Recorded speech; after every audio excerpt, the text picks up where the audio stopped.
Welcome to the It Factor. We're Jemmy and I, exploring a new blog post today by Mr. Len Kaplan. He is the CEO of CDML. Right, which is a fantastic managed service provider out in Queens, New York, offering network management, voice over IP, unified communications as a service, Cybersecurity, compliance, infrastructure as a service. cloud solutions, and Microsoft 365 and Azure solutions. They really do cover all the bases. They absolutely do. So if you're a small business owner or if you manage IT for a growing organization, this deep dive is for you.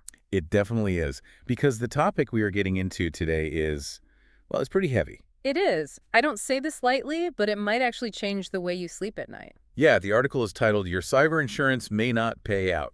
Just hearing that title makes my stomach drop a little bit. Oh, for sure. It's a massive wake-up call. I want to start by putting you in a scenario. Just, imagine you own a business. Okay, I'm the boss. I Yeah. like it. You've been responsible. You've been paying your cyber insurance premiums for years. Yeah. Every single month, you see that money leave your account and you think, okay, if the worst happens, I'm covered. Right, that's the logical assumption. That's why you buy insurance. Exactly. Then a disaster strikes. A major ransomware attack completely locks up your servers. A nightmare scenario. Total nightmare. Your operations halt. You panic for a second, but then you think, it's okay, I have my insurance. I make the call. You make the call expecting them to swoop in and save the day, and the insurance company says, sorry, we aren't paying. Ouch. Yeah, that is the ultimate gut punch. And unfortunately, according to Len Kaplan's article, it is happening way more often than people realize. It really is. I think the biggest shock for me reading this was realizing that my whole mental model of cyber insurance was just completely wrong. How so? I think most of us view it as a safety net, like I might fall off the tightrope, but the net is there to catch me. That is the most common misconception by far. Len makes a really strong point right at the beginning. Cyber insurance is not a safety net. Right. And it certainly isn't a simple reimbursement program. It's not like returning a defective toaster to the store. So what is it? Because clearly we need a new definition here. It is a contract, plain and simple. It's a legal contract with very strict, very specific conditions. Okay, so it's less like a safety net and more like, I don't know, a conditional agreement based on your behavior. Precisely. Think about it from the insurer's perspective. Over the last few years, the world of cybercrime has just exploded. Right. Ransomware isn't just a hobby for hackers in basements anymore. It's a highly organized, multi-billion-dollar industry. Wow. And because of that, insurers started losing massive amounts of money on payouts. That makes sense. If everyone is getting hacked, the insurance company goes broke. Exactly. So what do? They tighten the rules. They increase their underwriting scrutiny significantly. So they aren't just taking your word for it anymore. Not at all. A few years ago, you could get a policy just by filling out a little one-page form. Now, it's an interrogation. Len points out that what you say on your application must absolutely match your reality on the ground. Yeah, there was a specific phrase in the article that really stuck with me on that point. He wrote that we thought we had that covered is not admissible evidence. That is such a powerful line. We thought we had that covered. It's the sound of a claim getting denied. It really is.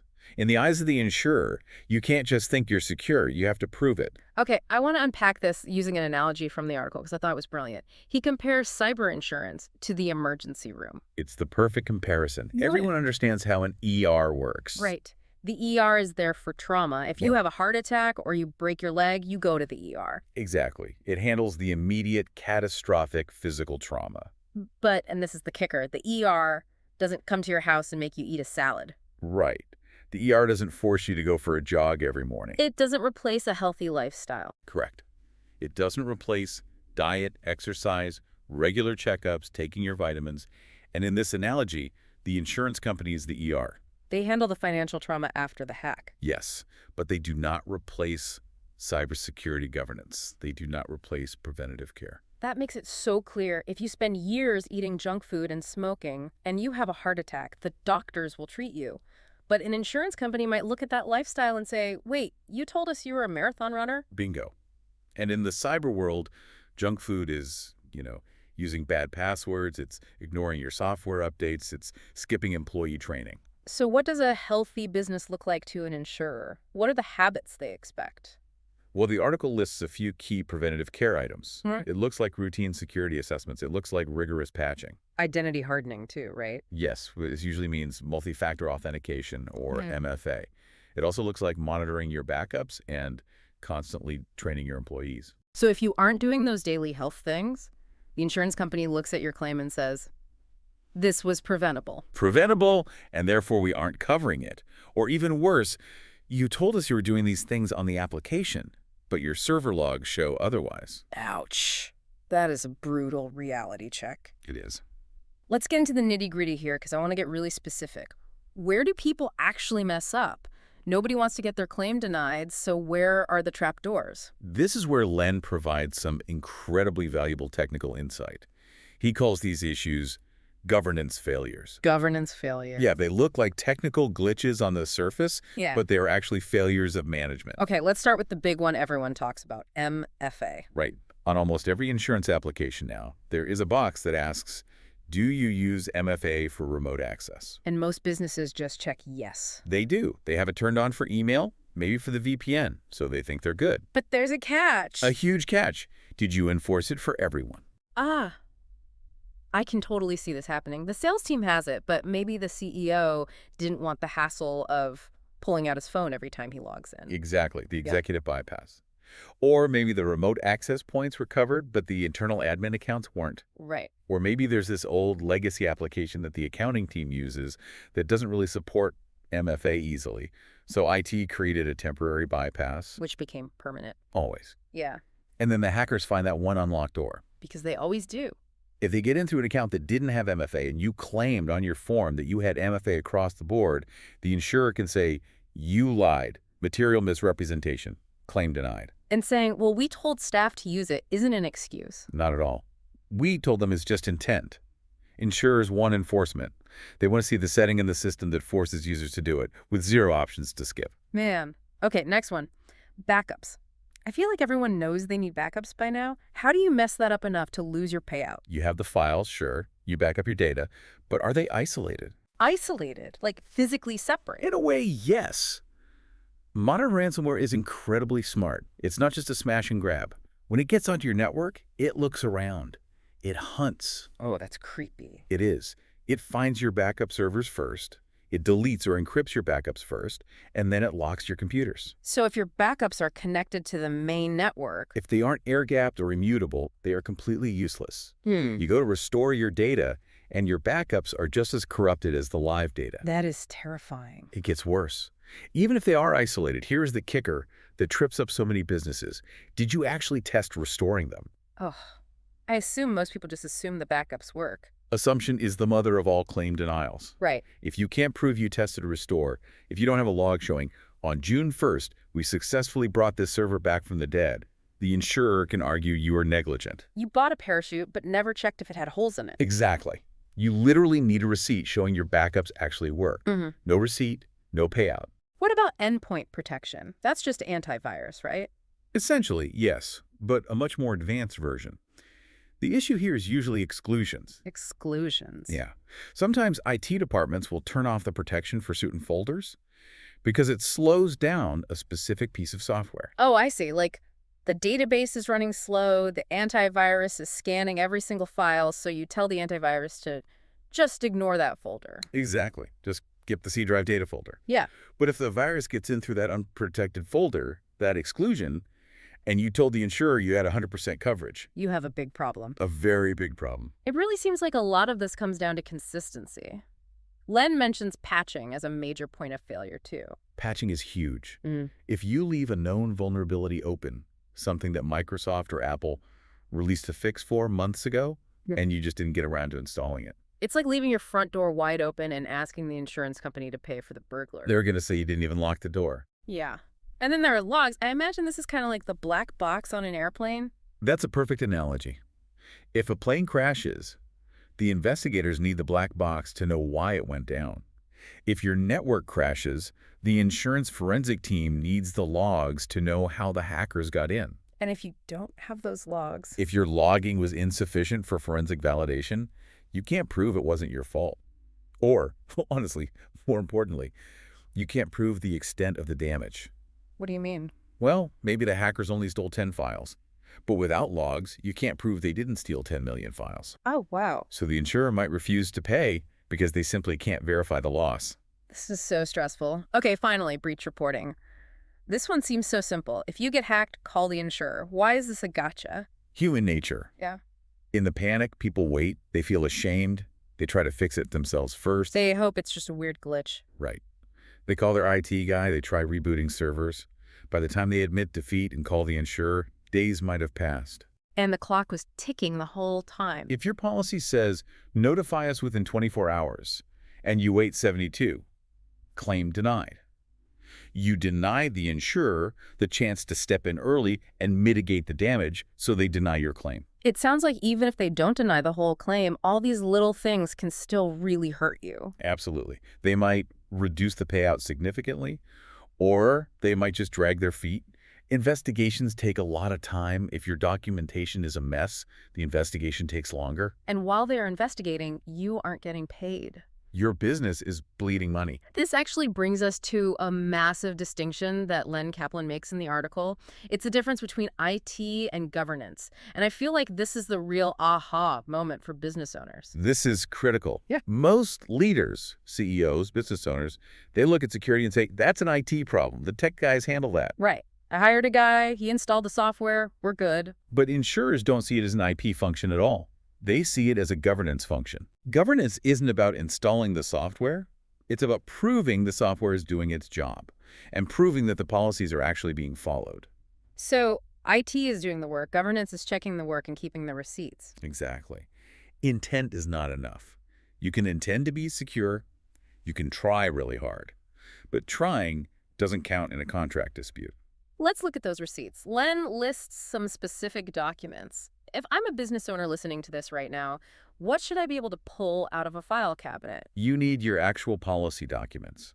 Not just the insurance policy, but your internal security policies. Okay. You need patch management reports showing everything is actually up to date. You need training completion records. Oh, like proof that Bob in accounting actually watched the Don't Click Phishing Links video? Yes.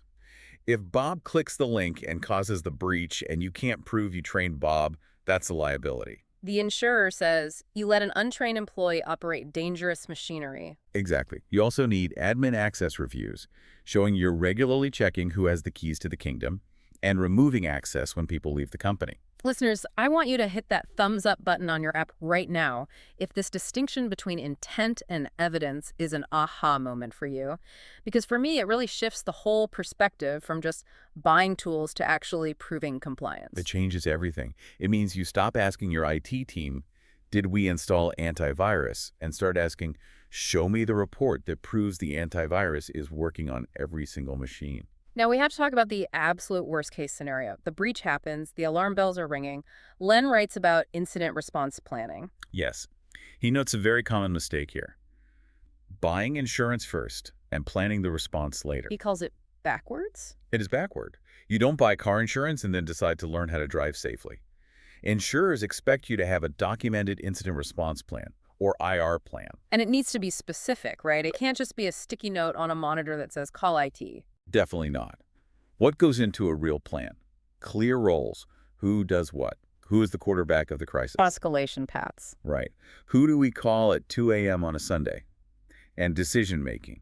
Specifically, when do we notify our clients? Oh, that client notification piece is scary. If you tell them too early, you panic everyone for no reason. But if you tell them too late, you get sued. Exactly. And you do not want to be making that high-stakes decision while your servers are encrypted and everyone is screaming. You want that decision tree decided beforehand, in the calm light of day. So the plan doesn't stop the hack. No, it doesn't. Oh. But it stops the chaos.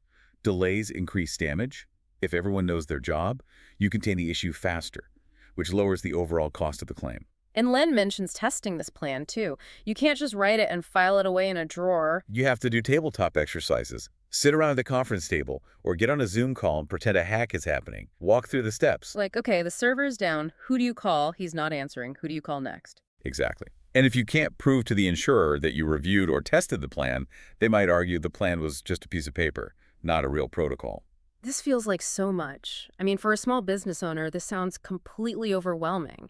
You have to run your business, sell your product, manage your team, and now you have to be a forensic auditor for your own IT department. It is a lot. It's a really heavy lift. And that is exactly why CDML exists.